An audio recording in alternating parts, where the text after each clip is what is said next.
পটল চিংড়ি অনুষ্ঠান বাড়ির মতন। সোমবারে দিয়ে দিলাম গোটা জিরা, একটা শুকনো লঙ্কা, এলাচ, দারচিনি, লং।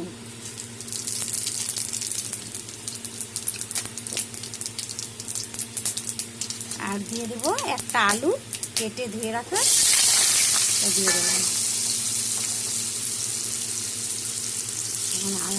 আলুটা ভেজে নেব।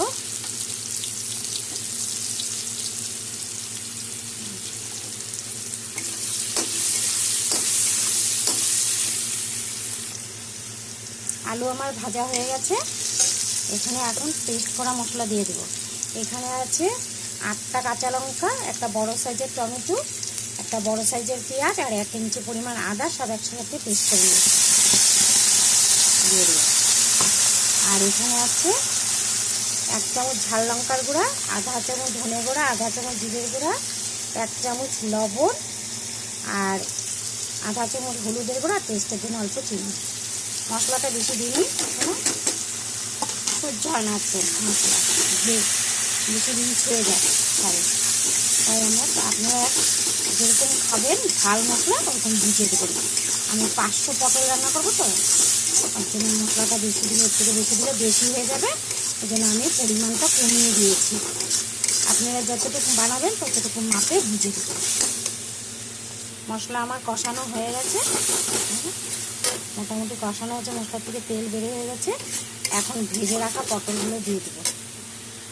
এখানে আছে আধা কেজি, আমি 500 পটল আগে থেকে ভেজে রেখেছিলাম, এটা দিয়ে দিলাম। আর দিব ভেজে রাখা চিংড়ি মাছ।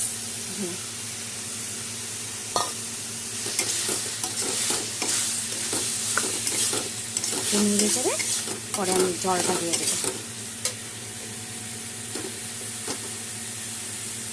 এখন দিয়ে দিব জল।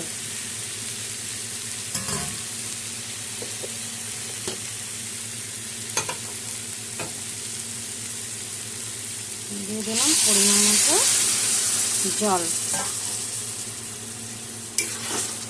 উঠলে গরম মশলা দিয়ে দেবো। গরম মশলা আমার ঝোল ফুটে গেছে। এখন দিয়ে দেবো ঘি, 1 চামচ ঘি দিয়ে দিলাম।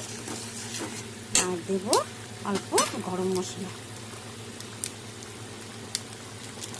দিয়ে দিলাম অল্প গরম মশলা। দেখো কালারটাও খুব সুন্দর হয়েছে, খেতেও অসাধারণ একটা রেসিপি, গন্ধটাও খুব সুন্দর বাড়িয়েছে। এরকম করে কিন্তু তোমরা বানাবে, হ্যাঁ, বানিয়ে খেয়ে বলবে। লাইক, কমেন্ট, শেয়ার করবে, সাবস্ক্রাইব করে পাশে থাকবে। হ্যাঁ, থ্যাংক ইউ।